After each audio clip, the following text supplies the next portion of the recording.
जय राम जय जय राम।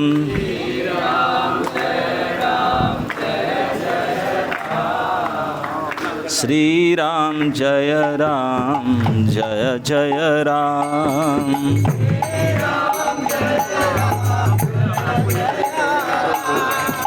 श्री राम जय राम जय जय राम।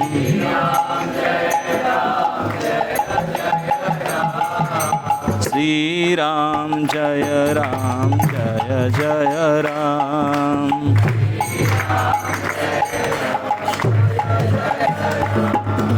सीताराम जय सीताराम।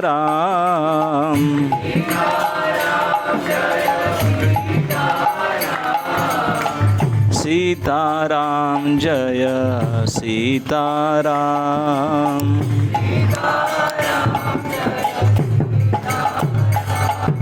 सीताराम जय राजा राम।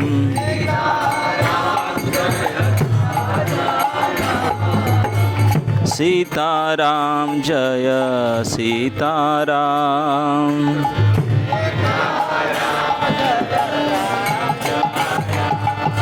श्री राम जय जय राम। श्री राम जय जय राम। श्री राम जय जय राम।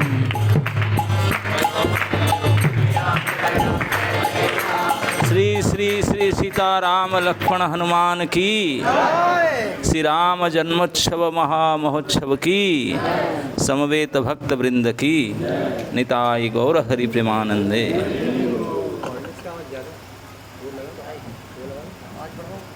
तो दिल्ली में एक और भव्य मंदिर इस्कॉन रोहिणी का उद्घाटन महोत्सव के उपलक्ष्य में, क्योंकि उद्घाटन भगवान राम की पवित्र जन्मोत्सव के तिथि पर ही हो रहा है, तो इस उपलक्ष्य में भगवान राम की बारे में कुछ चर्चा कल से शुरू हुआ है, कल तक ही चलेगा, आगे फिर मंदिर का कार्यक्रम शुरू होगा। कार्यक्रम तो डेली हो रहा है, लेकिन प्रक्रिया विग्रह की स्थापन का, यज्ञ आदि ये सब का शुरुआत होगा। तो कल हम लोग श्री राम जी के चरित्र से राम जी को छोड़ करके उनके भाई भरत जी के महानता के बारे में चर्चा किए थे। तो भरत जी के बारे में कल हम सुने थे कि जब विवाह होकर के आ गए थे उन्होंने चारों भाइयों का, तो उन्होंने अपने ननिहाल गए थे भरत और शत्रुघ्न। उसके बीच में उनके एब्सेंस में दशरथ महाराज ने श्री राम को राजा बनाने का विचार किए थे और वनवास आदि हुआ, ये सब आप जानते हैं। भरत जी आए, उनको पता नहीं था, उनको पता चला, पिताजी के अंत्येष्टि संस्कार आदि किए बड़े दुख से। उसके बाद में अयोध्या का राजपद संभालने के लिए जो उनके पिता दशरथ की भी, दशरथ ने राम को ने वन को भेजे, यही भरत की कई ने ही वर मांगी थी उनसे, लेकिन भरत जी ने राज्य स्वीकार नहीं किया। कल शाम को हम बड़े डिटेल चर्चा किए कि भरत जी के मन में क्या था। यद्यपि उनके गुरु वशिष्ठ, जिनको जन्म से अब तक कभी अवज्ञा नहीं किए, उनकी बात ठुकरा दे नहीं माने, और माता कौशल्या और जितने भी वरिष्ठ ब्राह्मणगण ऋषिगण सभी किसी के बात को स्वीकार नहीं किए। मतलब भरत जी का जो कहना था, यद्यपि बात को नकार रहे थे, लेकिन इस प्रकार से वो कहे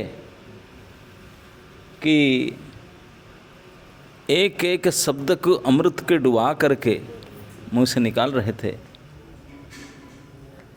दैन्यता के मूर्ति बन करके, और कहने से पहले एडवांस माफ़ी मांग कर कि आप लोग गुरुजन है, ये मेरा मूर्खता है, दुस्साहस करता हूँ आपका आज्ञा को अवज्ञा करने का, लेकिन आपको मैं प्रार्थना करता हूँ कि मैं अभी आर्त हूँ, बहुत दुखी हूँ, दुर्दशाग्रस्त हूँ। तो इसी अवस्था से कोई विशेष दुखी अवस्था में, प्रमत्त अवस्था में अगर कुछ भी बोल जाता है, उसके गुण दोष को विज्ञजन मानते नहीं हैं, बोलते हैं कि पागल है, उसको क्या, इतने हद हो चुका है। तो इसलिए मेरे इसी दशा से अगर मैं कुछ बोलूँ, कुछ अवज्ञा करूँ, मुझे माफ़ कर दीजिए, क्योंकि मेरी स्थिति अभी दूसरा है, मैं अपने सही स्थिति में नहीं हूँ। श्री रुक्मिणी कृष्ण प्रभु की। तो इस प्रकार से एक एक अपने मन के भाव को पॉइंट दे करके जो प्रकाश किए, तो जितने भी भरी राजसभा में वशिष्ठ आदि गुरुजन, कुशलादि मातृगण और बड़े बड़े मंत्री पारिषद जो भी थे, सब भरत जी के सामने नतमस्तक हो जाते हैं। सब आकर हाथ जोड़ते हैं, हम हार गए, हमारे पास बुद्धि है, शास्त्र ज्ञान है, समझ है, एक्सपीरियंस है, सब कुछ है, लेकिन आपके समान भक्ति हमारे पास नहीं है, इसीलिए हम हार गए आपके सामने। और भरत जी ने जो रास तिलक सामग्री सब इकट्ठा हुआ था राज्याभिषेक का, बोले इस सबको लेकर के हम जाएंगे वन, भैया राम को मना करके उनको वहीं से रास तिलक करके बस से ही चलेंगे, वहीं उनको राजा बना कर लेकर आएंगे, इसी से सबके भला है। और सर्वसम्मत भाव से इसी को स्वीकार किया गया। सारे अयोध्या के पूर्ववासी जनवासी बड़े प्रसन्न होकर के उनको सराहना किए और स्वीकार किए, सब तैयारी हुए जाने के लिए। भरत जी का प्रस्ताव को जन जन समादृत किए, सभी बोले जाने के लिए। और सबसे पहले वशिष्ठ, अरुंधति, राजमाताओं, ब्राह्मणगण और बड़े चतुरंगिणी सेना, काल में बताता डिटेल कितने रथ, कितने घोड़े, कितने हाथी, कितने पदातिक सब चले। उसके लिए रोड बना, यहाँ से गंगा तट तक विशेष 6 लेन हाईवे बना चले। और रास्ता में सब व्यवस्था हुआ कि मार्केट जंगल था, पानी फानी का और सबके व्यवस्था किया गया, क्योंकि लाखों लाखों लोग चलेंगे। लेकिन भरत जी अपने दैन्यता के साथ, भक्ति के साथ चल रहे थे, पूरे परिजन, पूरे राजपाट के साथ में रास्ता में रुकते रुकते जा रहे थे। लोग और भी जोड़ रहे थे उनके साथ, जहाँ जहाँ रुक कर जा रहे थे। श्रृंगवेरपुर में पहुँचे, कल शाम को हम डिटेल चर्चा की थी श्रृंगवेरपुर का दशा। निषाद राज ने मन में क्या विचार आया था उनका, उसको देख करके और विचार के लिए उन्होंने क्या क्या सब कर बैठे, सारे डिसीजन लिए और संकल्प किए, सारे सेना सजा ली, नाव को डुबा ली, घाट घेर ली, सब कर लिए। लेकिन अंततः बोले एक बार तो मिल तो लेता हूँ कि क्या उनका मकसद। जब भरत जी से मिले तो उनके भावना सब परिवर्तन हो गया। भरत ऐसे व्यक्तित्व थे, उनको पूछना नहीं पड़ा, केवल मिलने मात्र से ही हृदय परिवर्तन हो जाता था, इतना उनका प्रभाव था। और निषाद राज सबसे नीच पतित व्यक्ति का इतने बड़ी हार्ट ट्रांसप्लांट हो गया उनसे मिल करके। तो जितने भी लोग देख रहे थे निषाद राज को किस प्रकार मिले, वो लोग भी चकित हुए। देवताओं ने पुष्पवृष्टि किए उनको देख करके।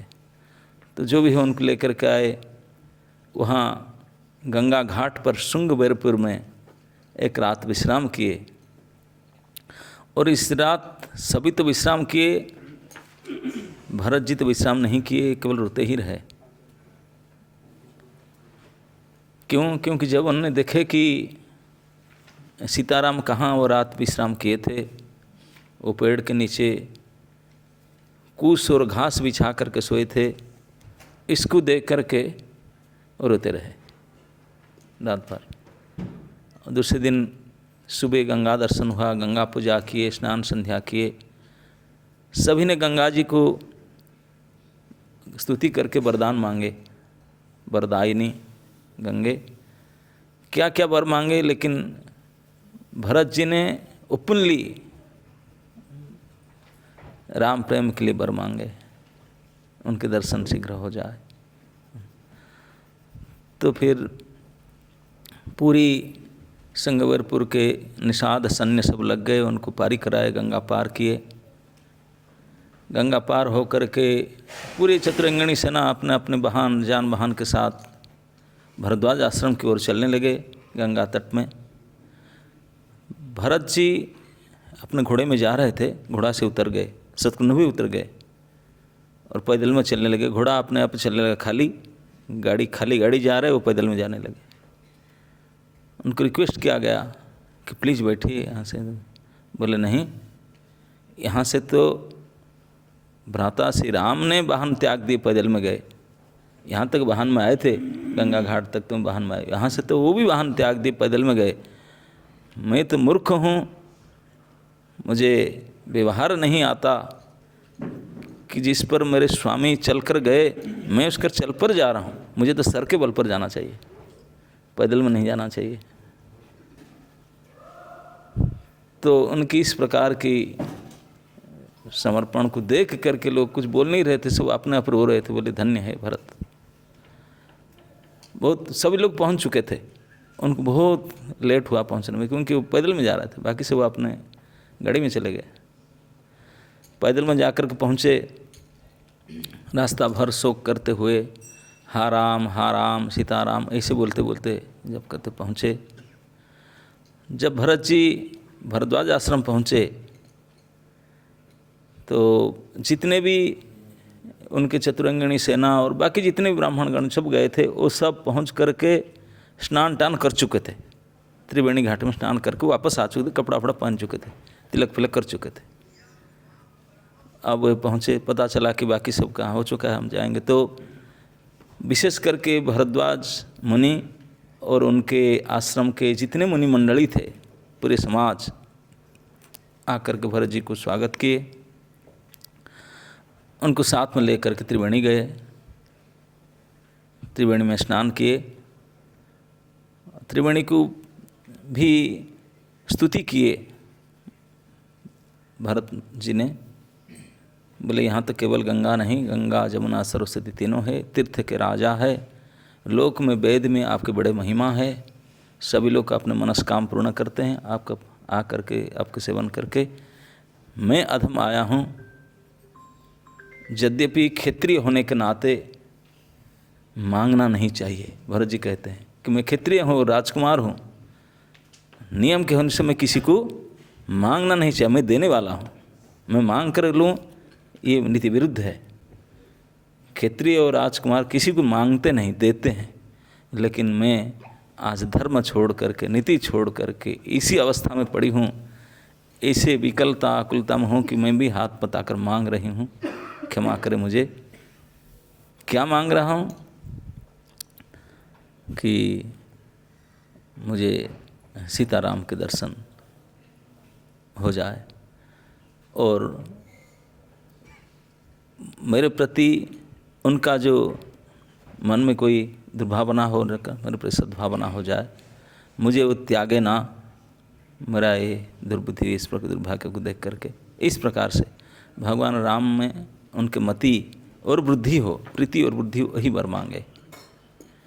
जब इस प्रकार स्नान करके वर मांगे, वर्णन आता है कि तीर्थराज प्रयाग इस त्रिवेणी संगम में प्रकट हुए और शून्यवाणी से उनको बोले कुमार भरत, आप क्यों ऐसा मन में शक कर रहे हैं? बोले भगवान राम जब यहाँ रुके थे, उनका भी दिन रात आपकी चर्चा कर रहे थे और हम उसको देखे हैं कि आपके प्रति उनके कितने स्नेह है, कितने प्रेम है, तो आप क्यों शक करते हैं? आप बिल्कुल बिना शंका से जाइए, आपका मनोभिष्ट पूर्ण होगा। तो इसे वंदना करके त्रिवेणी को मुनि मंडलियों के साथ आश्रम में वापस आए। आश्रम में आकर के अब सब भूल गए थे, इतने सारे लोग उनका आतिथ्य, उनको रुकना व्यवस्था नहीं कि भरत जी स्नान करके आए, वो पहले उनका हो जाए, बाकी सब आश्रम में चारों तरफ बैठ गए भरत जी को घेर करके। श्री भरद्वाज मुनि आकर के आसन दिए, बोले आप बैठिए आसन में। इसमें लिखा गया कि जब आसन दिए भरत जी को बैठने के लिए, भरत जी को इतने संकोच होने लगा, मुंह नीचा करके बोलते संकोच के गोडाउन घर में चले गए वो। इतने संकोच लगा उनको कि मैं इतने बड़े बड़े ब्राह्मण श्रेष्ठ ऋषि मुनि बैठे हैं, उनके सामने आसन पर मैं बैठूं। इस प्रकार के भावना, दैन्यता, यही सब शिक्षा है भक्तों का।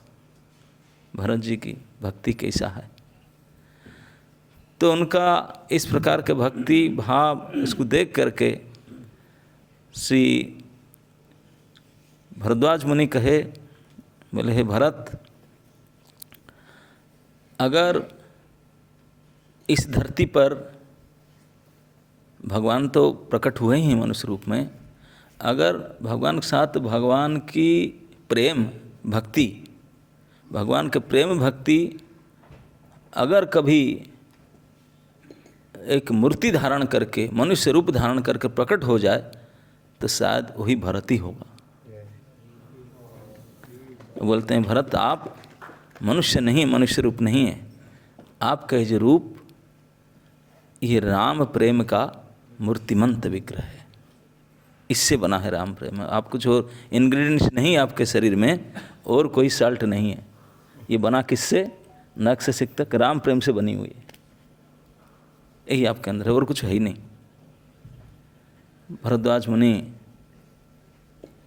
अपने श्रीमुख से बोले मैं मूर्तिमंत सौभाग्य मेरा मानता हूँ आपसे मिल करके। बोले हम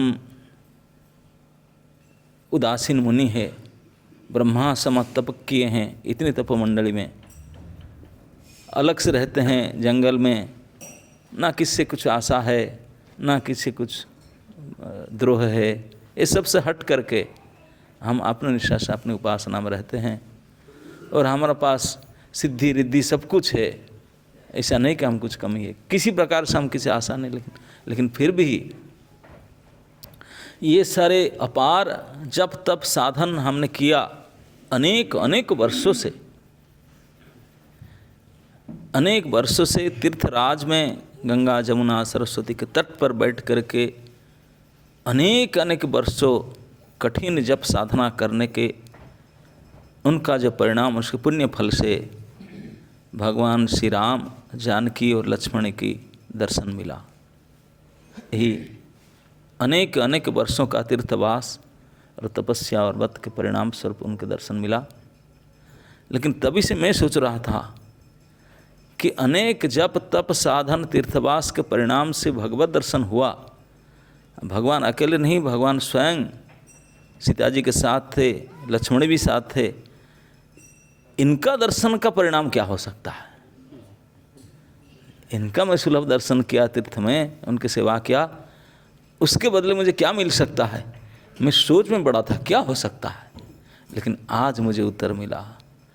श्री सीताराम लक्ष्मण का तीर्थ में दर्शन, उनके सेवा और उनके आशीर्वाद का फल आपका ही दर्शन हो सकता है।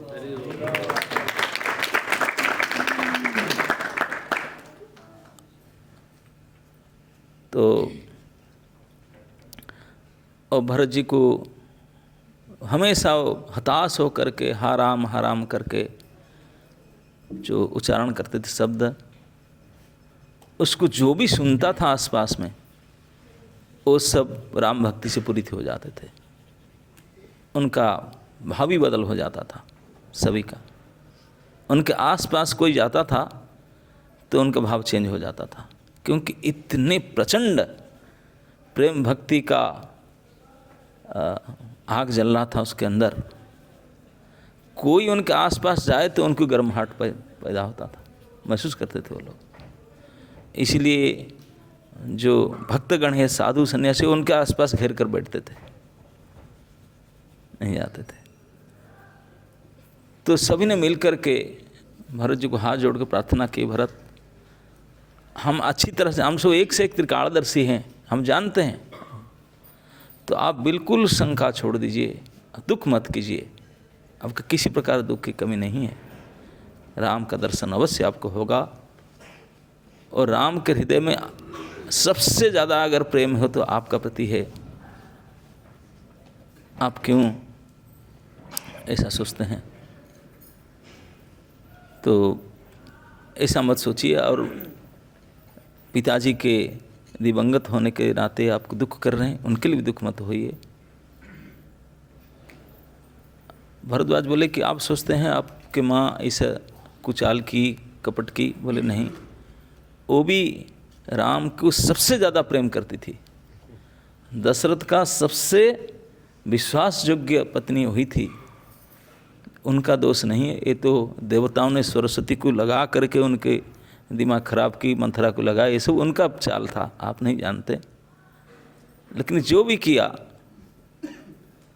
कितने भी कुछ कर ले, आपके साथ ऐसा कोई फर्क नहीं पड़ेगा, तो आप इसे शोक त्याग दीजिए।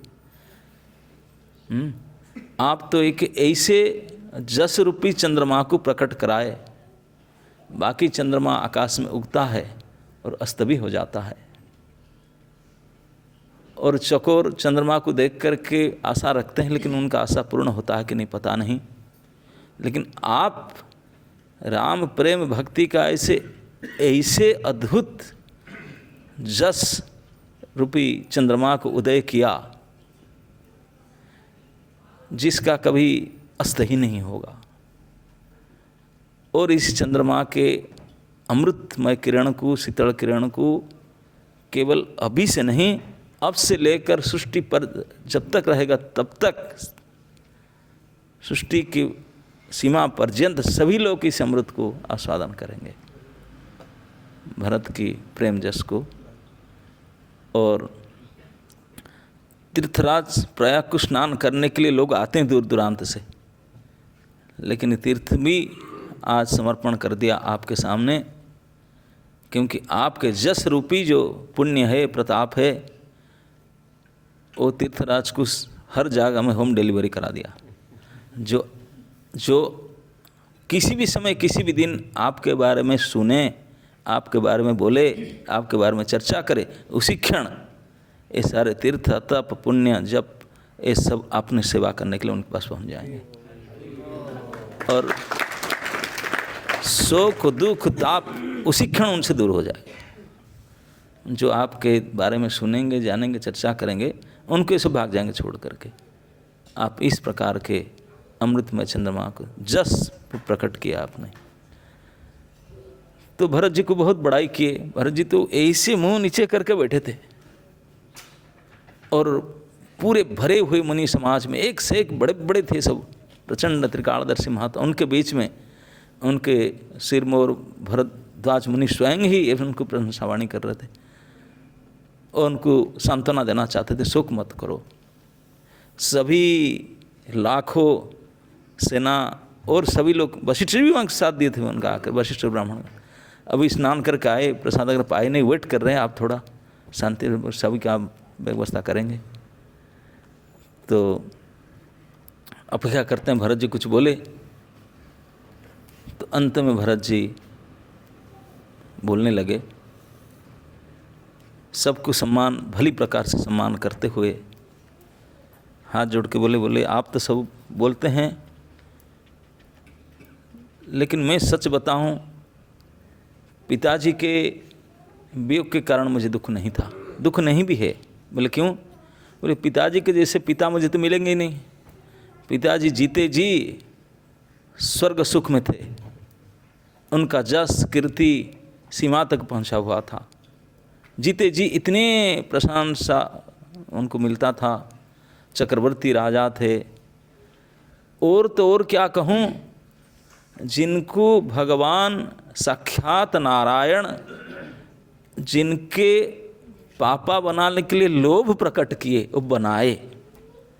भगवान लोभ करके जिनको अपने पिताश्री बनाने के लिए आकर के उनको पिता बनाए, और नहीं, हम सबको साथ में लेकर के आए। तो उनके सौभाग्य का कोई सीमा कैसे पा सकता।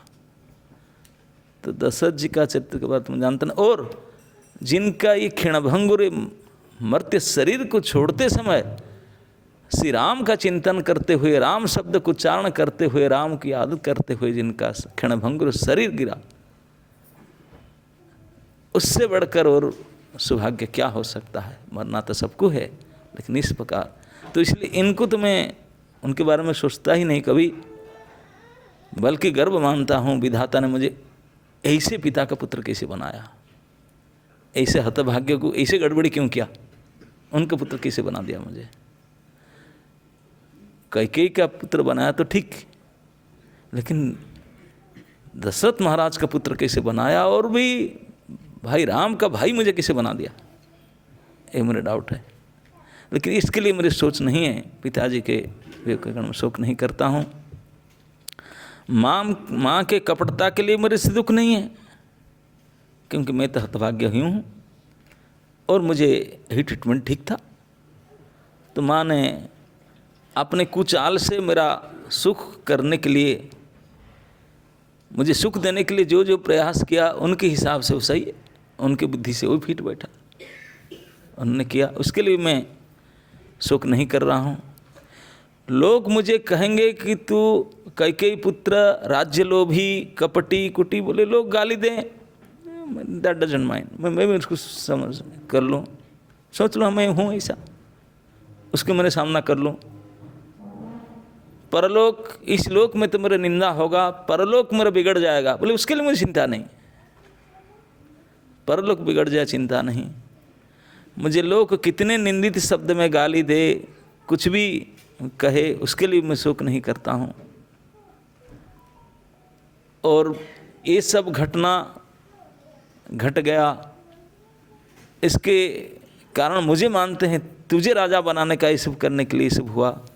देशवासी भी रो रहे हैं, अयोध्या राज्य से हीन हो गया, उजड़ना जैसा ऐसा, उसके लिए भी मुझे इतना दुख नहीं है। ये तो राज्य में सुख दुख शीतोष्ण आता ही रहता है, उसके लिए मुझे शोक नहीं है। लेकिन हे मुनिमंडली, सच बता रहा हूँ, मेरे हृदय के अंतरतम प्रदेश में एक ऐसे भयानक दुख धधकता रहता है, जिनके मैं किसी उपाय, पूरे विश्व के सारे कोने में सोच सोच करके मैं गूगल में सर्च किया, उसका कोई मेडिसिन मिल जाए, कोई निराकरण मिला, अभी तक मिलता ही नहीं। क्या बोले, ये दुख मेरा और कुछ नहीं है, कि एक ही दुख है कि श्री राम और भाभी श्री सीता जी और मेरे प्यारे भाई लक्ष्मण, वो मेरे स्वामी है, और मैं जानता हूँ उनके शरीर कितने कोमल सुकोमल है। मनुष्य रूप धारण करके इतने कोमल अंग को धारण करते हुए वन में भटकते हैं, बड़कड़ वेश पहन करके। ये जो दुख मुझसे सहा नहीं जाता। भगवान श्री सीताराम लक्ष्मण का ये जो वनवास जनित दुख, वही मेरे से सहन नहीं होता, और उसके कारण मैं ही हूँ, मेरे वजह से उनके दुख मिलता है। ये मेरे हृदय में जलता रहता है। उसको मैंने किसी प्रकार से मिटाने के लिए रात दिन, इसलिए मुझे दिन में भूख नहीं लगता, रात को नींद नहीं लगता। भरत जी ने बोले ये मुझे नहीं होता, मुझे कुछ नहीं लगता। मैं कैसे एक ही उपाय है, अगर मैं श्री राम के शरण में जाकर पहुँचूँ, उनको प्रार्थना करूं, उनके मनाऊं, वो मान जाए, तभी जा कर के उसका निराकरण होगा, नहीं तो कोई मुझे उपाय नहीं दिखता। इस बात को सुन करके जितने उपस्थित ऋषि मुनि ब्राह्मण सब भरत की जय जयकार किए, धन्य धन्य किए। वो बोले आप जो कहे बिल्कुल सही, ऐसा होना ही चाहिए। सब ऋषि मुनि बोले देखो, संसार में अनेक प्रकार की मांगलिक वस्तु है, कल्याण करने वाली वस्तु अनेक है, लेकिन सर्वोपरि है भगवान श्री राम। राम उपलब्ध न हो उनका नाम, कि उनके चिंतन, उनके गुण कोई चिंतन करे वही सर्वश्रेष्ठ मंगलकारी एजेंसी है। और वो आप 24 घंटे निरंतर आपके अंदर रहता है, तो आपको फिर अमंगल का चिंता क्यों आप करते हैं? मंगल भटक नहीं सकता आपके पास। तो इसलिए आप शोक मत त्यागो। अब आपके साथ में पूरे समाज आया है अयोध्या का सेना के साथ, तो सब स्नान टान करके बैठे हैं, शाम हो रहा है, उनके लिए भोजन पानी रहने का व्यवस्था अब तक हम किए ही नहीं, आपकी वेलकम में बिजी हो गए।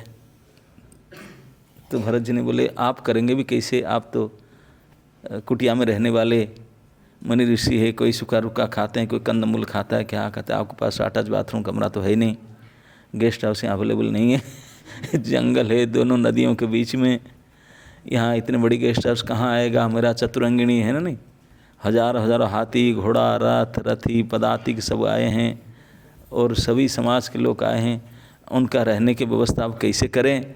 हम तो जब आए सब तंबू टेंट लगा करके सरकारी व्यवस्था से आए, मतलब जंगल में, तो आप क्या करेंगे? भरद्वाज मुनि बोले नहीं नहीं नहीं, महा सौभाग्य के कारण आपके जैसे अतिथि मेरे आश्रम में आए, मैं सब कुछ जलांजलि देकर आपकी सेवा करूंगा। आपके अगर मैं प्रसन्न कर पाऊँ, आप तो प्रसन्न क्या होंगे, आपके साथ जो हैं उनको प्रसन्न कर पाऊँ तब मैं कृतार्थ होऊंगा। तो भरद्वाज मुनि ऐसे कहीं पे वर्णन है कि उनका पास कामधेनु गाय थे जिनके कारण उन्होंने ये सब कर पाए। कहीं वर्णन है कि सिद्धि रिद्धि आकर हाथ जोड़े, बोले हमको कुछ सेवा दो, लेकर पकड़ में लेकर बैठे, कुछ काम मत लाते ही नहीं, कुछ तो काम दो हमको। सब आकर के भरत बोले ओके आज सबको काम में लगाता हूँ, आप सभी लग जाओ। भरत जी के साथ जो जो सब आए हैं, घोड़े हाथी बैल खच्चर उनको भी, और जो मनुष्य है उनका बात ही छोड़ो, बोले जो पशु भी आए हैं और उनके साथ जो रखवाले आए हैं, सबको ऐसा व्यवस्था ऐसे सुख उनको प्रदान करो, रहन सहन का खान पान का, कि वो अभी तक कभी ऐसा मिला नहीं था, आगे भविष्य तो मिलेगा नहीं, कभी स्वप्न में सोच भी नहीं सकते कि ऐसा भी सुख भोग को प्राप्त हो सकता है। और सभी सिद्धि जो भी सब अणिमादि सब प्रकार सब चले, बोले ओके आप देखेंगे, उनसे फीडबैक लेंगे, हम जा रहे हैं, आप फीडबैक लेना। बोले रात को 8 बज रहा है, बोले 8 बज रहा है, वो 8:30 बजे फीडबैक लेना। हम ट्रीटमेंट आधे घंटे में करते हैं, आधे घंटे से पहले कर लेंगे उनका।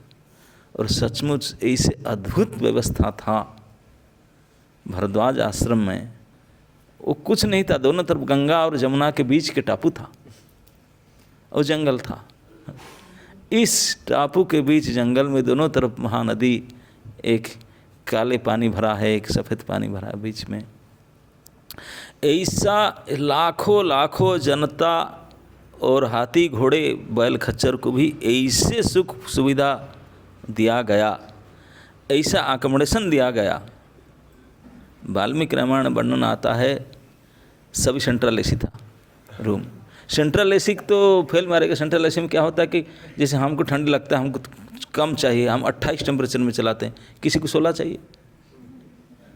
सेंट्रल एसी ऐसा नहीं कर सकता, बोले तुम मर किसको नहीं पसंद है, उनको नहीं पता हो तो यही सेम टेम्परेचर देता था। आजकल का टेक्नोलॉजी ऐसा व्यवस्था नहीं कर पाया, टेम्परेचर निकलता, बोले सारे सेंट्रल एसी कर दिया, पूरे भवन को ऐसे वातानुकूलित कर दिया। लेकिन व्यक्ति इंडिविजुअली वातानुकूलित, अलग अलग डिमांड है। बोलते हैं कि भरद्वाज जी के जो व्यवस्था था वो सेंट्रल एसी नहीं था, इंडिविजुअल एसी था। इंडिविजुअल समझते ना, हर एक व्यक्ति जितने थे सबको जो जो टेम्परेचर चाहता वही टेम्परेचर हमें मिलता था। जैसे हॉल में जितने 100 आदमी है, सबको किसी को 16, किसी को 18, किसी को 20, किसी को 24, किसी को 28, मतलब सबको इतना इतना मिलेगा। ऐसी कोई अब तक सोच पाया कोई वैज्ञानिक? ऐसे वातानुकूलित व्यवस्था था।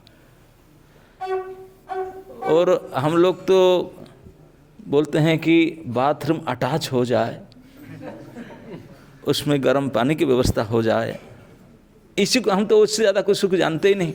लेकिन उससे भी परे और क्या हो सकता है, उसकी व्यवस्था था। शैया को ऐसे उन्नत कोटि के शैया था, महल था, और भोजन के बारे में तो 2 अध्याय लिख दिए उन्होंने, एक एक करके। घोड़े के लिए क्या क्या भोजन दिए, हाथी के लिए क्या क्या भोजन दिए, खच्चर के क्या भोजन दिए। श्री जगन्नाथ भगवान हमारे भोजन के ठाकुर है। वो भोजन के बाद सुन करके बोले मैं ही उधर बैठा हूँ खिलाने वाला।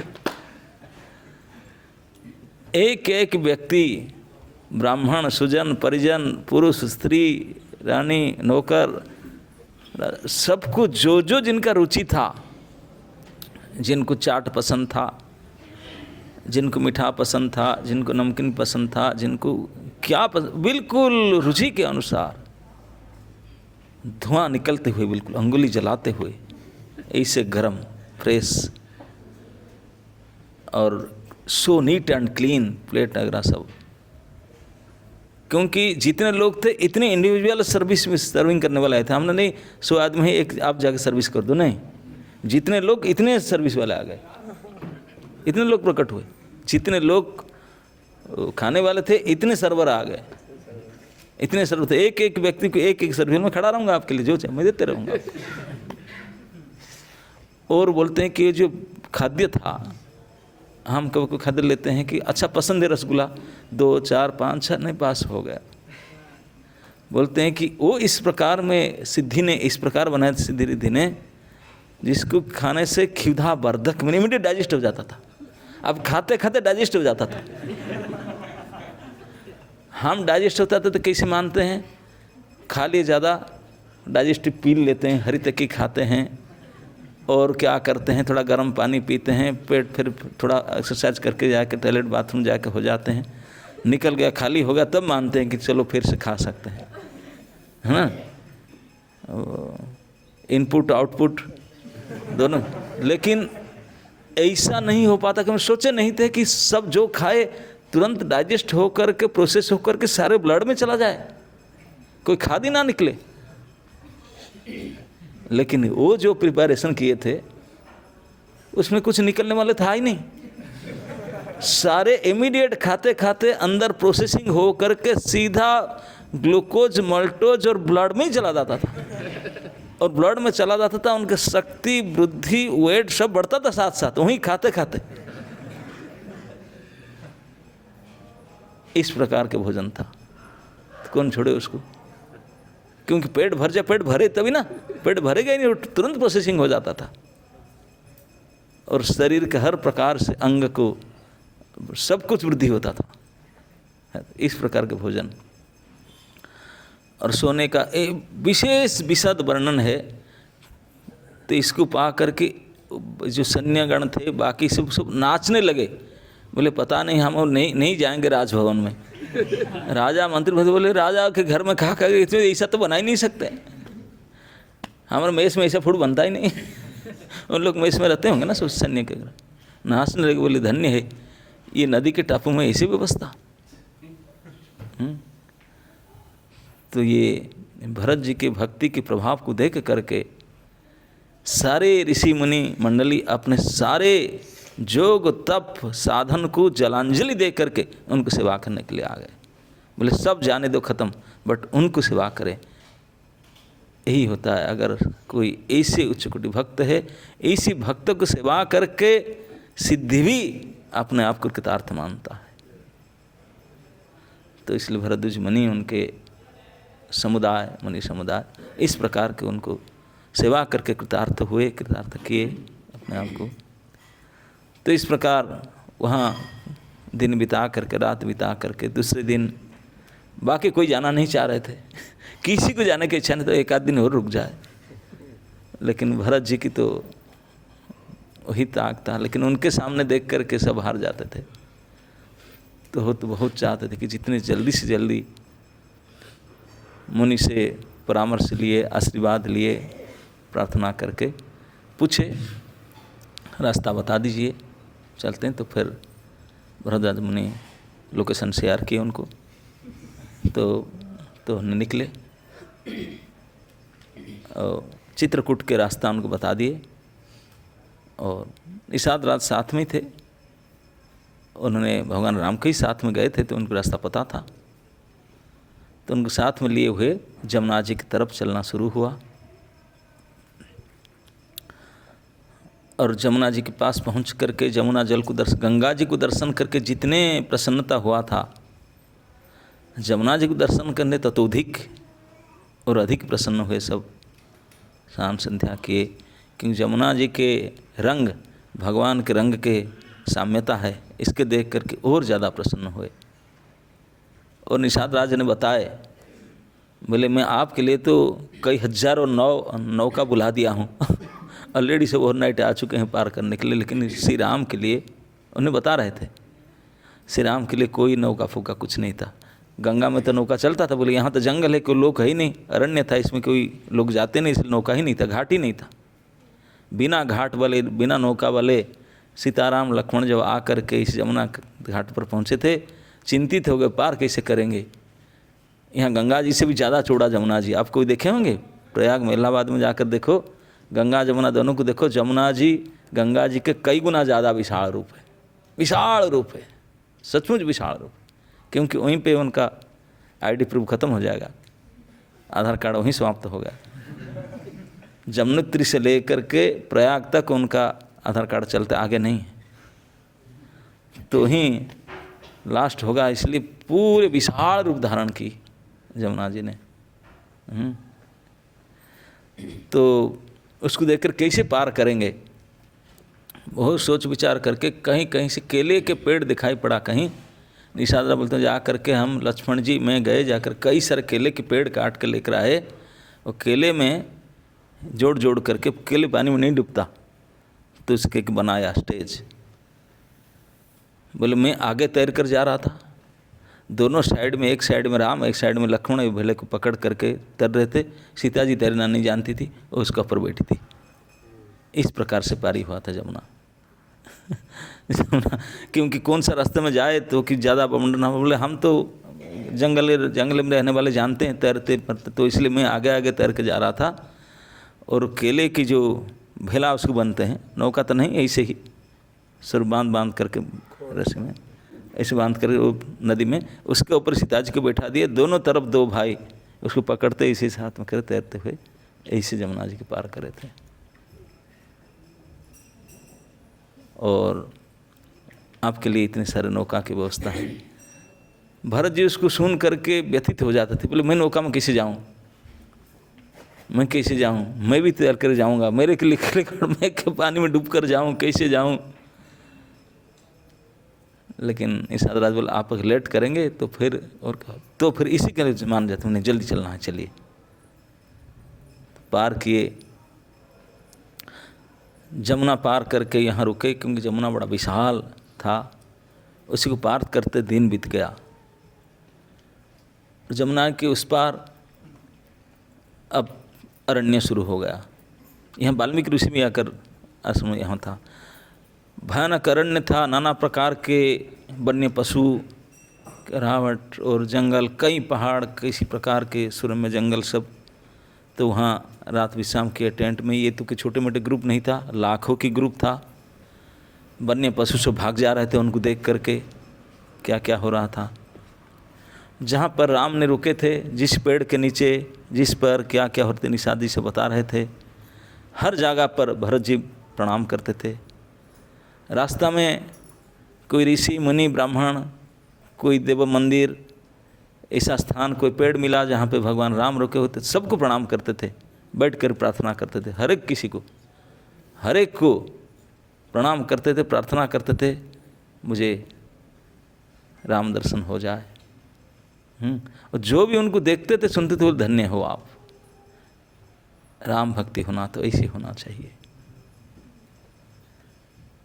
अब जब जमुना जी से वहाँ उस तरफ जमुना जी का आर उस पर रुक करके फिर वहाँ से चलने के लिए दूसरे दिन तैयारी किए, तो जितने कोल भील और जितने आदिवासी के लोग थे वो सब दौड़ कर के आए, क्योंकि आगे आगे लाखों की सेना चल रहा था। सब साउंड से दौड़ कर आए। बोले ये कौन है? कुछ दिन पहले तो राम लक्ष्मण सीता गए तो हम देखे थे, लेकिन ये तो ऐसा नहीं, उस तो विशाल सेना जा रहा है आगे, लेकिन ये पीछे जो दो लड़के जो कुमार जा रहे हैं वो तो बिल्कुल राम लक्ष्मण जैसे दिखते हैं, रूप रंग एज बिल्कुल ठाणी चाली बोली सब बिल्कुल सेम है। लेकिन अंतर यही है कि वो अकेले थे, उनका अंदर विशाल सेना जा रहा है, और वो हंस खुश जा रहे थे, वो बिल्कुल दुख में भरे हुए हैं, बड़े खेद युक्त लग रहा है, ऐसे जा रहे हैं। कौन है क्या है, जिन जिन को पता था तो उन्होंने फिर बताने लगी क्या क्या है, ये भरत जी है, राम लक्ष्मण नहीं है, ऐसे राज्य को त्याग करके उनको राम को मनाने के लिए बन जा रहे हैं। तो इस प्रकार के भरत जी के बारे में सुन करके वो लोग भी बहुत कृतार्थ होने लगे। धन्य है भरत, कितने त्याग चरित्र है, कितने राम के प्रति उनका प्रेम है, कितना स्नेह है। तो रास्ता में आगे आगे भरत जी तो चल करके जा रहे थे, आगे आगे बाकी सब वाहन में लोग चल रहे थे, और क्योंकि अभी तक तो रोड था, तो यहाँ सचमुच कंटक पथ बन के रोड नहीं है, पत्थर नोकीले और चुभने वाले कांटे कंकड़ पत्थर ऐसे भरा कोई रास्ता ही नहीं है, इसके ऊपर जाना पड़ेगा, कोई कभी चल कर गया ही नहीं। इस प्रकार इधर उधर उधर पगडंडी में चलना होता था। कोई पशु पक्षी नहीं है कि खुरा है मकच कर चले जाएं, बहुत सुकोमल पर हमेशा जूता पहन करके चलते थे। लेकिन श्री राम लक्ष्मण बिना जूते में गए जब सुने तो वो भी बिना जूता में चल रहे थे। तो उस समय निषाद राज जी बता रहे थे, बोले ये जो कंटकपूर्ण रास्ता में भगवान राम जब चलते थे, राम आगे आगे चलते थे, बीच में सीता जी पीछे लक्ष्मण जी चल रहे थे। बोले भगवान के राम के चरण कमल तो अत्यंत सुकोमल है, और अनेक स्थान पर उनके पैर को चुभता था कांटे कंकड़, ब्लीडिंग होता था। भगवान राम बैठ जाते थे हाथ में एक पैर को पकड़ करके, तो वन देवी प्रकट हो जाती थी उनके सामने, क्षमा करे प्रभु, आप ही ने मुझे बनाए रूखा बन, मैं क्या करूं, मुझे क्षमा करूं, मैं क्या सेवा करूं आपके, आपके कांटा निकाल दूं, कुछ मदद करूं, मैं तो इसी रूप में आप ही ने बनाए, तो आप बिना चप्पल में चल कर आते, मैं क्या करूं, क्षमा प्रार्थना कर रही थी, कुछ सेवा मुझे बताइए, मुझे बहुत दुख होता है आपको देख करके। निषाद राज बोलते हैं कि भगवान राम उनको प्रार्थना किए थे हाथ जोड़ के, बोले हे वन देवी देवती देवी देवताएं, अगर आप सचमुच मेरा कुछ भला करना चाहते हैं ना, हम बिल्कुल सब कुछ देख रहे आपके भला करना चाहते हैं ना, मेरा सचमुच भला करना चाहते हैं तो मेरे लिए यही कीजिए, अभी तक रास्ता में तय करके आया उसमें जितने कांटे कंकड़ पत्थर उसको सब सफ्ट कर दीजिए, नरम कर दीजिए, हटा दीजिए उसको, उससे हटा दीजिए। बोले प्रभु आप तो पार करके आ चुके हैं, फिर हटाने से मतलब क्या है, आगे जो है उसको हटा दे। बोले नहीं, मेरे लिए हटाना नहीं चाहिए, और आप आ चुके हैं उनको हटा कर क्या करें, और कोई आने वाला तो है ही नहीं। बोले नहीं आपको पता नहीं, और भी कोई आने वाला है। कौन आने वाले, इस रूखे जंगल में कौन आएगा। बोले मेरे प्रिय भ्राता भरत आएगा, भरत आएगा। जहाँ श्री राम नंगे पैर में चले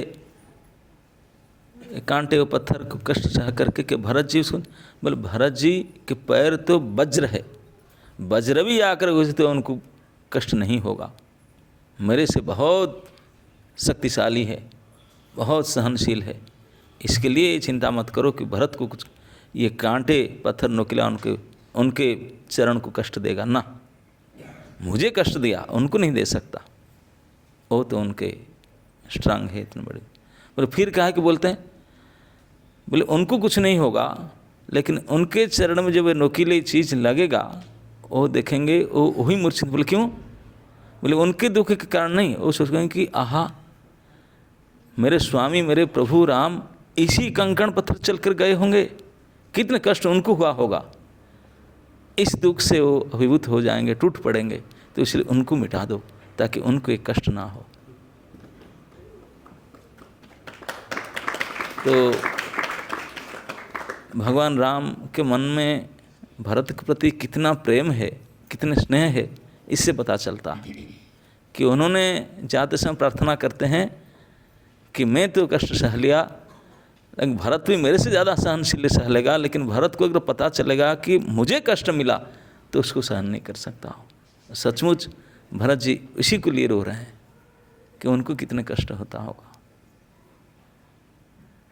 इस बात को सुन करके देवताओं ने सारे वन पथ को नरम मुलायम कर दिए।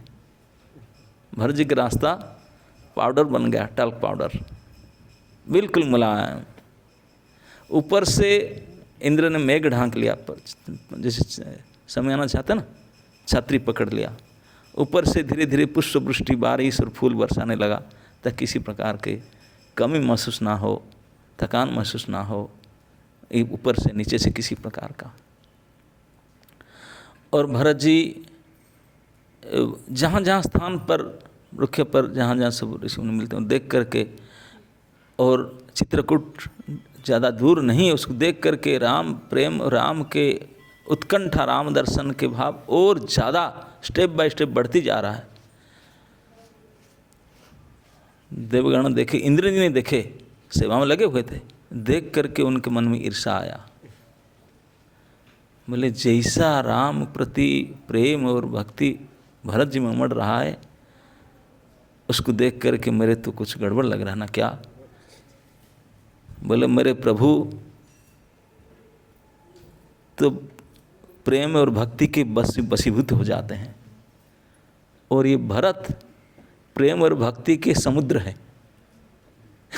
ये बकेट पानी नहीं है, गिलास भर नहीं है, तो समुद्र है, और ये ड्रॉप में पिघलने वाले हैं। मेरे प्रभु का स्वभाव है, यही समुद्र जा रहा है।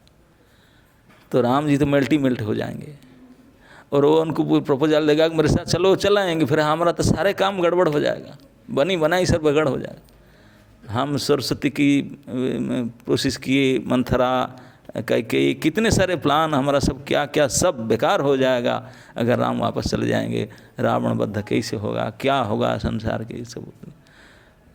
इंद्र जी बहुत चिंता में आ गए, तो सेवा छोड़ के चले गए। जाकर बृहस्पति के पास पहुँचे, बोले गुरुजी भारी शोक की समाचार है ना। क्या ना, भरत जी की मुझे देख कर आया, मुझे लगता है कि वो तो पटा लेंगे, हमारा सारी बनी बनाए काम बेकार हो जाएगा, सारे प्लान चौपट हो जाएगा।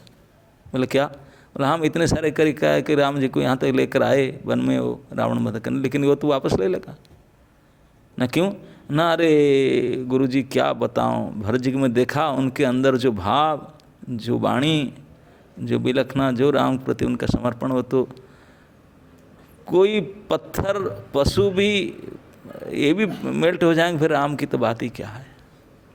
वो तो सब गड़बड़ हो जाएगा। किसी प्रकार से रोको किसी राम से मिल ना पावे, उनका भेंट ना हो राम से, किसी प्रकार से रोकना पड़ेगा। सरस्वती की बुलाऊं मैंने फ़ोन करके, सरस्वती माता को बुला लिए, बृहस्पति से कहने से पहले बुलाया। सरस्वती बोले excuse me, I will not go.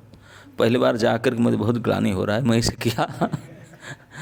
Bharat ji का दुख देख करके मुझे बहुत ग्लानि हो रहा है। I should not do like that, I would not do like that.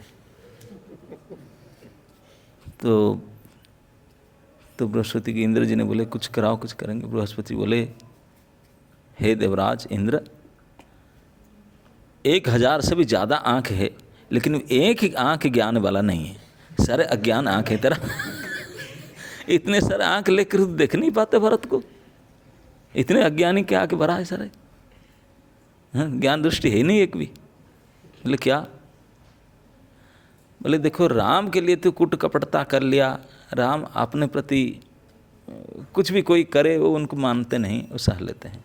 किसी का गुण दोष उसको मानते नहीं, आपके प्रति कोई कुछ करे, अच्छा करे बुरा करे, दे डोंट माइंड, क्योंकि वही तो सबके परम पिता है, पिता माता धाता है। बोले क्या करे, बच्चा है थोड़ा बहुत, ऐसे ही है इसका स्वभाव, तो उसको मानते नहीं।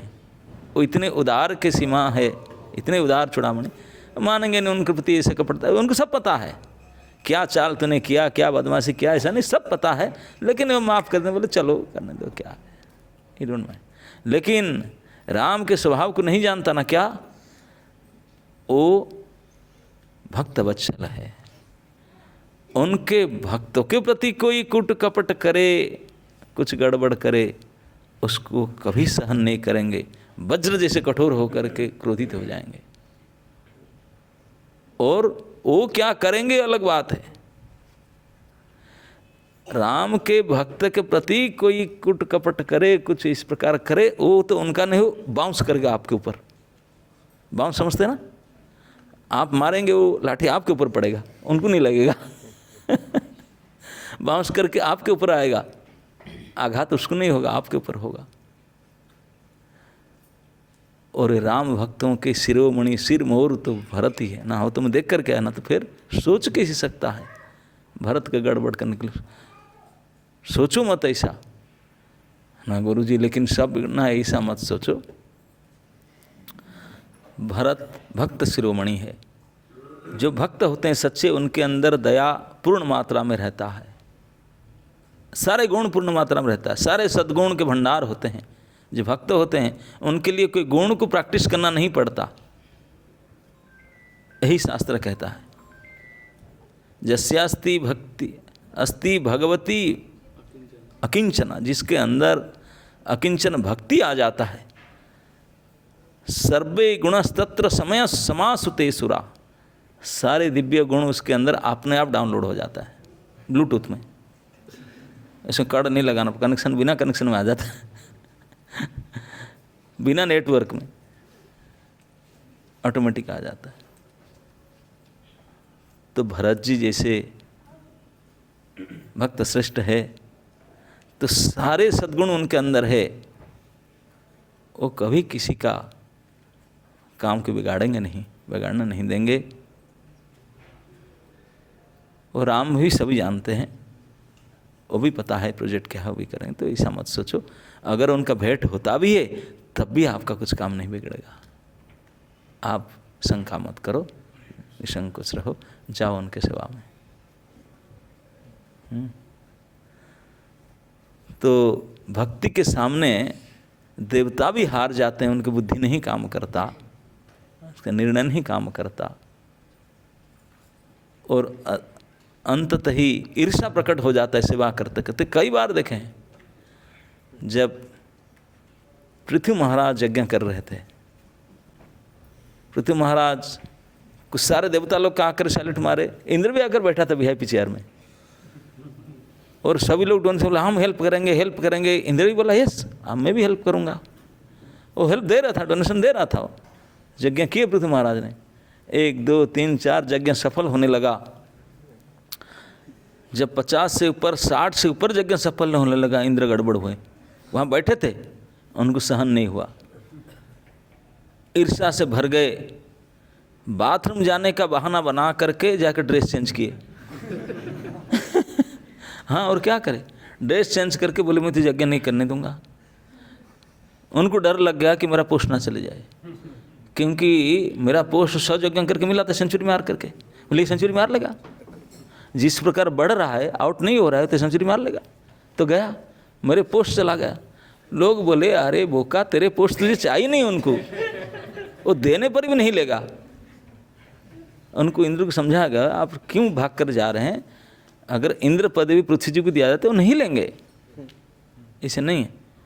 तो इंद्र थोड़े से बैठा, फिर भी बोला ना पोस्ट नहीं लेंगे, भले मान लिया पोस्ट नहीं लेंगे, लेकिन मेरा जो सारे दुनिया में आई एम दी सेंचुरियन, शतक क्रतु मैं हूँ, ये दूसरा शतक क्रतु आ जाएगा, बोला तुम कौन हो, ये भी तो है, यही मेरे लिए बदनामी है।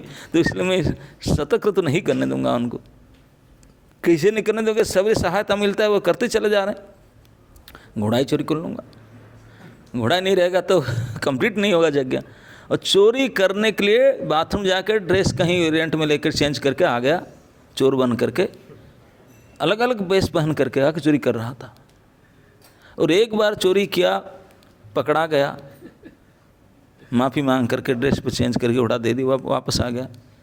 फिर सहन नहीं हुआ, फिर दोबारा ड्रेस, दूसरा ड्रेस, 2-3 बार ऐसे चोरी किया।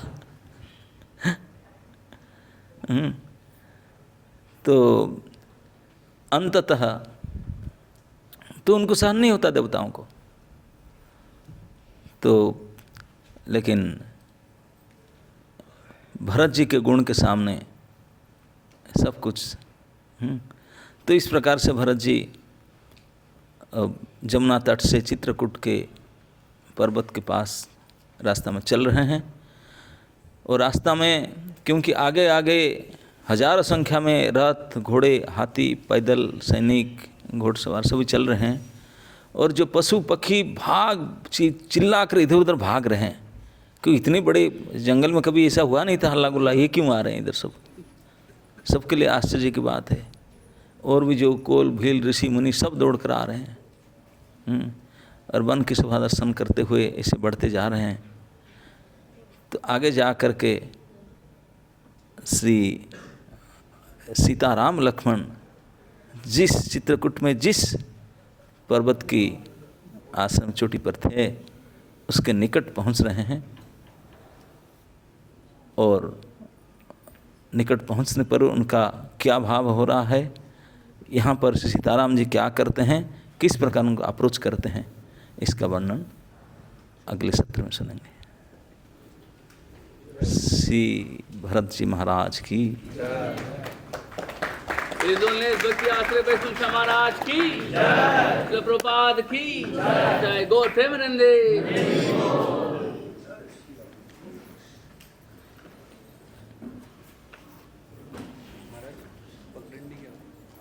पगडंडी क्या होता है? अब तो गया था ना, क्या नाम उसका, बद्रीनाथ में। बद्रीनाथ से आगे जो भीमपुल तक और माना गांव के अंदर जो चलता ना छोटी सी रास्ता, जहाँ पत्थर रास्ता रोड नहीं होता, वही रास्ता इसमें चल, वही पगडंडी बोलते है ना। जहाँ जिस रास्ते पर खच्चर ही चल सकता है और हम जैसे कोई ऐसे ही हाथ पकड़ कर इसे चढ़ के जा सकते हैं, ये है पगडंडी। ओके, और किसी का कोई प्रश्न है? यस, बोलिए। जी राजा, इंद्र क्या राजा है कि भक्त है? नहीं, दोनों नहीं है, केवल राजा है, भक्त नहीं है। यस, क्योंकि उनको राजा इन्होंने बनाए, तो इंद्र चले जाएगा तो फिर दूसरे इंद्र कहाँ से लाए? उनका जो रिस्पॉन्सिबिलिटी है ना, वो काम चलाने के लिए दिए हैं, इसलिए सपोर्ट करते हैं, है ना। आप जैसे किसी को ड्राइवर रखा है, ड्राइवर तो ड्राइवर ही होता है ना, तो उनको सुविधा दें ताकि वो अच्छे से ड्राइविंग कर पाए, तो इस प्रकार है। लेकिन ड्राइवर भक्त हो जाएगा, ऐसी बात नहीं। स्वभाव है ना, जिसका पोस्ट पोजीशन के प्रति आसक्ति है वो तो कई बार करने के लिए पीछे नहीं हटेंगे, हमेशा उनका स्वभाव ही है। हमें उनको रिस्पेक्ट देनी चाहिए। जिसको आप सुविधा प्राप्त करते हैं उनको रिस्पेक्ट नहीं दोगे? जिनसे आपको कुछ लेना होता है सार सार बोलना पड़ेगा उनको, यही तो नीति है। बाद में लेने के बाद उनको गाली दे दो, लेकिन आजकल तुम्हारा सेवा कर रहे हैं, हाँ बारिश कर रहे हैं। हाँ, आजकल बारिश कर रहे हैं ना, इतना गर्मी हो रहा था, तो लगा है ना अभी।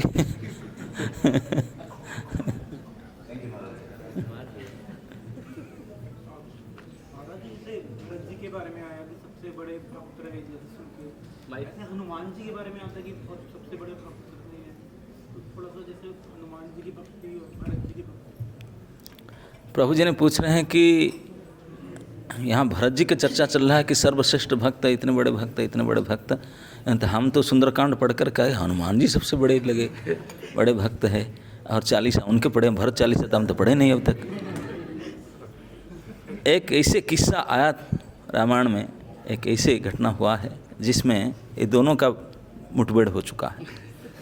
जब एक समय जब युद्ध चल ही रहा था लंका में, राम रावण युद्ध में, इंद्रजीत रावण मिल करके लक्ष्मण को शक्ति बाण मारे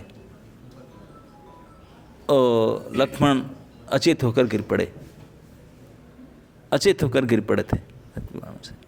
भगवान राम लक्ष्मण के आवेश में आकर के उसको गोद में लेकर रो रहे हैं, हाँ लक्ष्मण, हाँ भाई, हाँ भाता, तो रो रहे हैं। भगवान अपना लीला कर रहे हैं, गोद में लेकर रो रहे हैं। और जब भगवान रोने लगे, लक्ष्मण मूर्छित हो गए, बाकियों का बेचारे क्या, सब अपने अपने तलवार फलवार फेंक, तलवार कुछ के हाथ में तो थे ही नहीं, बंदर भालू है, अस्त्र शस्त्र उनका गान फन तो होता ही नहीं, उनको तो दांत में काटना और पत्थर फेंकना वही उनका अस्त्र था। सब छोड़ छाड़ के आ गए, आकर बैठ कर सर पिट रोने लगे कि क्या हो गया। और रावण इंद्र से बोले तो गया, लक्ष्मण तो मर गया, अब शोक मर क्या हो गया, वो खुश हुए, शोक सभा चल रहा था। तो किसी वैद्य को बुलाए, लंका में बहुत अच्छा आयुर्वेदिक फिजिशियन था, तो उसको बुलाए। तो उन्होंने बोला कि अभी चांस है, अगर एक मेडिसिन वहाँ से हिमालय के पास में गंधमार्दन गिरी में एक पेड़ है विशल्यकरणी, उसको जो लाया जाए और विद इन दिस टाइम, काल सुबह का सूर्य उदय होने से पहले अगर आ जाए, कल आ जाए नहीं, मेरे से 2 घंटा पहले आ जाए, मैं उसको पीस करके उनको मेडिकेट उनको औषध दिला दूं, तब तो फिर ठीक हो जाएंगे, ये तो मैं गारंटी लेता हूं। लेकिन वही मेडिसिन इसी टाइम के अंदर आ जाए तब। और वो थे श्रीलंका में, डाउन साउथ, और मेडिसिन उपलब्ध दुकान कहाँ है, हिमालय में, in the end of north. भगवान कुछ ऐसे भी करते हैं। तो कोई नहीं थे, पर हनुमान जी अकेले बोले सागर पार करके तो हम जाएंगे, लंका सागर ही पार करेंगे, उसको पूरे उत्तरांचल, दक्षिणांचल से उत्तरांचल को जाएंगे। राम के नाम की बल पर हनुमान जी तैयार हुए। और मेडिसिन का जो डिसीजन फटाफट जो बोले कि ऐसे ऐसे दिखता है, ऐसे ऐसे होता है, पेड़ उसका लेकर के चले गए। स्मार्टफोन नहीं था तो फोटो खींच लेते, कि रिकॉर्डिंग कर लेते, था नहीं, तो चले गए। जा करके जाते समय में भी रास्ता में कितने अड़चन आया आप लोग जानते हैं, कालनी में आदि आदि क्या क्या है, लेकिन सब अड़चन को जैसे जैसे मिटाते हुए, मारते, क्लियर करते हुए, पूरे ट्रैफिक क्लियर करते करते पहुँचे हिमालय में, उस गंधमार्दन पर्वत पर पहुँच गए। पहुँच करके देखे जो एक पेड़ के बने थे तो सारों पेड़ ऐसे ही दिखा। बोले किसको लूँ, कौन सा वही चाह रहे थे, तो सभी ऐसे ऐसे दिखता है। कन्फ्यूज हो गए, बोले टाइम जा रहा है, रात ख़त्म होने से पहले पहुंचना है, और मुझे पेड़ पहचान में नहीं आता, अब क्या करूं, कोई और फ़ोन कनेक्शन नहीं होता, थोड़ा और डिटेल बताओ, कौन सा लेकर जाऊं कि फोटो भेजूं, शेयर करूं, हाँ इसी को ले आओ। हम लोग तो आजकल कर लेते हैं स्मार्टफोन की व्यवस्था, लेकिन तभी ऐसा था नहीं। तो हनुमान जी बोले समझ आ रहा है क्या करूँ, समुद्र से स्टोर को उखाड़, पर्वत को उखाड़ लिए। बोले चलो पर्वत उठा लेकर चले, उनका शक्ति था, पर्वत उठा करके ओवरनाइट चले। रात चलना था कि रात पूरा होने से पहले लंका में पहुंचना था, और वैद्य को बुलाना था, वो अपना मेडिसिन अपने ढूंढ करके कौन सा पेड़, वो अपना मेडिसिन करके दे, लक्ष्मण को ठीक कराना है। जा रहे थे मिडनाइट में, अयोध्या के ऊपर होकर जा रहे थे, नंदीगांव के ऊपर। भरत जी की तो नींद नहीं होता था राम के विहीन में, वो बाहर बैठे हुए थे, क्योंकि जब लक्ष्मण को शक्तिबाण लगा है, राम दुखी हो रहे हैं, तो वहाँ रिफ्लेक्शन आ रहा है, भरत जी को दुख लग रहा है। बोलते क्या भैया को कुछ कठिनाई है क्या, राक्षस के साथ युद्ध कर रहे हैं, हमें खबर मुझे मिला था, राक्षस बड़े मायावी होते हैं, कुछ भी करते हैं, रात में राक्षस के पावर और बढ़ जाता है, रात्रिचर होते हैं ना, रात में शक्ति वृद्धि होता है उनका, क्या होता है। और ऊपर से देखा कि विशाल कोई एक जानवर वो जा रहा है पर्वत उठा करके। बोले ये कौन हो सकता है, राक्षस ही हो सकता है, राक्षस की शक्ति। बोले यहाँ से भी वो लोग राक्षस जा रहे हैं, उनका तो सारे रावण का चल रहा है। तो उन्होंने उनको मदद, वहीं बैठे बैठे एक ऐसे ही छोटा सा बाण बैठे बैठे, मैंने कोई ताकत ला कर नहीं मार दिए, तो जिसके प्रभाव से हनुमान जी मूर्छित होकर गिर पड़े वहीं पर नंदीग्राम में। और उत पर्वत अच्छा था कि वो जंगल था, कोई जनवसति था नहीं, और भरत जी गुफा में नीचे, भूमि के नीचे रहते थे, तो ऊपर सब कोई मिटने का चांस नहीं था। जब इधर वही लैंडर डाउन हो गया, लैंडिंग किया उसका, हनुमान जब गिरे, राम राम राम बोले, अरे भैया का नाम ले रहा है, सो कैसे आए, देखे बानर श्रेष्ठ हनुमान, वो पहली बार मिले उनको। हनुमान जी वो दुखी हो रहे थे, राम नाम ले रहे थे, मैं तो भागा, मैं आपका सहायता नहीं कर पा रहा हूँ। तो भरत जी दौड़ के बोले कौन हो क्या, तो उनके परिचय दिए। बोले तुम कौन हो, मुझे व्यथित कर दिया, आहत करके गिरा दिया, तुम नहीं पता मैं कितनी व्यस्तता में हूँ। श्री राम रो रहे हैं, भाई लक्ष्मण मूर्छित होकर पड़े हैं, मैं मेडिसिन लेकर जा रहा था, ऐसे करके जरा जल्दी जल्दी तुम कौन हो, कैसे मुझे, क्यों मुझे ऐसा किया, बाधित किया, आपके बाण से मैं बिल्कुल आहत हो गया, मेरी शक्ति नहीं है अभी चलने के लिए। जब श्री भरत जी ने सुने कि ऐसा सीरियस केस है और हनुमान जी शक्तिहीन हो चुके हैं और ये पर्वत उठकर जाकर पहुंचना है उनके पास और इतने समय पर निर्धारित समय पर पहुंचना है और भाई लक्ष्मण मूर्छित पड़े हैं, भाई राम शोक कर रहे हैं, तो बोले चिंता मत करो, तुम्हारा शक्ति नहीं, पर्वत ही पहुंचना है, आपको पहुंचना है और टाइम पर, बोले टाइम से पहले पहुंचा देता हूँ ना। कैसे, बोले तुम जिससे शक्तिशाली हो मैं भी कुछ कम नहीं हूँ। अब आपने बाण के नोक पर बैठा करके बाण को पेषण किए, हनुमान जी प्लस गंधमार्दन पर्वत वो जा करके टाइम पर डाउनलोड हो गए, बिफोर टाइम। ये थे भरत जी, ये उनके शक्ति और बाण के प्रभाव था। हनुमान जी वहीं से प्रणाम कर ले, बोले धन्य है, आप तो राम के भाई ही हो सकते हैं, है ना। नहीं अब समझ में आया।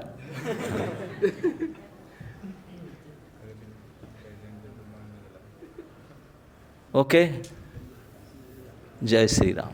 जय श्री राम।